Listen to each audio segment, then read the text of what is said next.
നാട്ടിലെ പ്രധാനപ്പെട്ട ഒരു ചർച്ച ഈ ഹെലികോപ്റ്ററുമായി ബന്ധപ്പെട്ടാണ്. അല്ലല്ല, ദൈവം സഹായിച്ച് ഞാനിപ്പോ ദേശീയ വിഷയങ്ങളിൽ ശക്തമായിട്ടുള്ള പ്രതികരണം നടത്തുകയാണ്. അല്ല, ഹെലികോപ്റ്റർ പോയി അതൊക്കെ ഈ ബാലിശമായിട്ടുള്ള ആരോപണങ്ങളും ഞാൻ ഇവിടെ ഉദ്ദേശിക്കുന്നില്ല. ആരോപണം ഉന്നയിക്കാവുന്ന പ്രതിപക്ഷത്തിന്റെ ശൈലിയാണ് ഇപ്പൊ അവിടെ കേരളത്തിൽ. അതിലൊക്കെ ഒന്നും ഞാൻ ഇടപെടാം. നമ്മുടെ ദേശീയ നേതാവായിട്ടുള്ള KC വേണുഗോപാൽജിയോട് മാധ്യമപ്രവർത്തകൻ ചോദിക്കുകയാണ്, കേരളത്തിലെ പ്രധാനപ്പെട്ട ചർച്ച ഹെലികോപ്റ്റർ എടുത്ത് മുഖ്യമന്ത്രി അമ്മായിയപ്പനെ കാണാൻ പോയി എന്നുള്ളതാണല്ലോ എന്ന് പറഞ്ഞപ്പോൾ അദ്ദേഹം ദേശീയ നേതാവായി. ഇന്ന് കുപ്പായത്തിന് മുകളിൽ ഒരു കോട്ടൊക്കെ അണിഞ്ഞ് വന്നപ്പോൾ തന്നെ നമ്മൾ മനസ്സിലാക്കണം, മാധ്യമപ്രവർത്തകർ പ്രത്യേകിച്ച് മനസ്സിലാക്കണം, ഇദ്ദേഹം ഇന്ന് ദേശീയ നേതാവാണ്. തെരഞ്ഞെടുപ്പ് സമയത്ത് ആലപ്പുഴയിലെ വീട് വീടാന്തരം കയറി വീട്ടമ്മമാരോട് കപ്പ വെന്തോ എന്നും കറിയിൽ ഉപ്പുണ്ടോ എന്നും ഒക്കെ ചോദിച്ച് നടന്ന അതേ KC വേണുഗോപാൽജി നമ്മുടെ പൂക്കി സതീശന്റെ ഭരണം 2.5 മാസം പിന്നിട്ടപ്പോഴേക്ക് അദ്ദേഹം ദേശീയ നേതാവായി.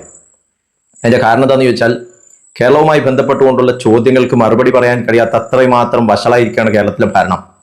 മുഖ്യമന്ത്രി തന്നെ കളവ് പറയുന്നു, ആ കളവിനെ പിറ്റേ പത്രസമ്മേളനത്തിൽ ന്യായീകരിക്കുന്നു. അങ്ങനെയൊക്കെയാണ്. ഇനിയിപ്പോ ഈ സംസാരിക്കുന്ന KC വേണുഗോപാൽജി കഴിഞ്ഞ ഇലക്ഷൻ സമയത്ത് ആലപ്പുഴയിലെ വീട്ടമ്മമാരെ കാണാനും അവരുടെ വീടകങ്ങളിൽ കയറി ചെന്ന് അടുക്കള വരെ ചെന്ന് കറിയിൽ ഉപ്പുണ്ടോ, കപ്പ വെന്തോ, ചമ്മന്തി സ്വാദിഷ്ടമാണോ എന്നൊക്കെ നോക്കുന്ന വീഡിയോ കൂടി ഞാൻ ഇതിന്റെ ഭാഗമായി ഇതോടൊപ്പം തന്നെ കാണിക്കുന്നുണ്ട്.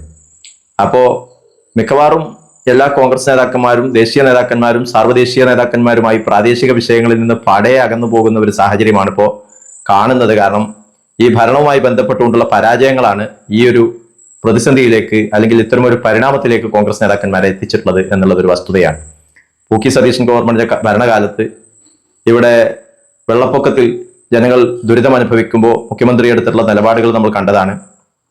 പൊന്നാനിയിലെ ഭക്ഷണം കഴിച്ചതും അദ്ദേഹത്തിന്റെ ഭാര്യാപിതാവിനെ കാണാൻ വേണ്ടി ഹെലികോപ്റ്റർ എടുത്ത് യാത്ര ചെയ്തതും ഇട്ടിമാണിക്കൽ ജ്വല്ലറി എന്ന ജ്വല്ലറിയുടെ ഉദ്ഘാടനം എറണാകുളത്ത് നടത്തിയതും അതുപോലെ തന്നെ കോഴിക്കോട് ഹൈലൈറ്റ് മാളിലെ കോഫി ഷോപ്പിന്റെ ഉദ്ഘാടനമൊക്കെയാണ് മുഖ്യമന്ത്രി നടത്തിയിട്ടുള്ളത്. എങ്ങനെ ഈ മുഖ്യമന്ത്രിയെയും ഈ ഭരണത്തെയും ന്യായീകരിക്കും?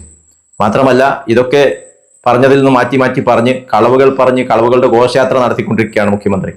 അപ്പൊ സ്വാഭാവികമായിട്ടും ദേശീയ നേതാക്കന്മാർ സാർവദേശീയ നേതാക്കന്മാരായും പ്രാദേശിക നേതാക്കന്മാർ ദേശീയ നേതാക്കന്മാരായി മാറുന്ന ഒരു പരിണാമ ഘട്ടത്തിലാണ് കോൺഗ്രസ് ഇപ്പോൾ ഉള്ളത്. ഇങ്ങനെ പോയാൽ എന്താവും കേരളത്തിന്റെ അവസ്ഥ എന്ന് നമുക്ക് കാത്തിരുന്ന് കാണാം.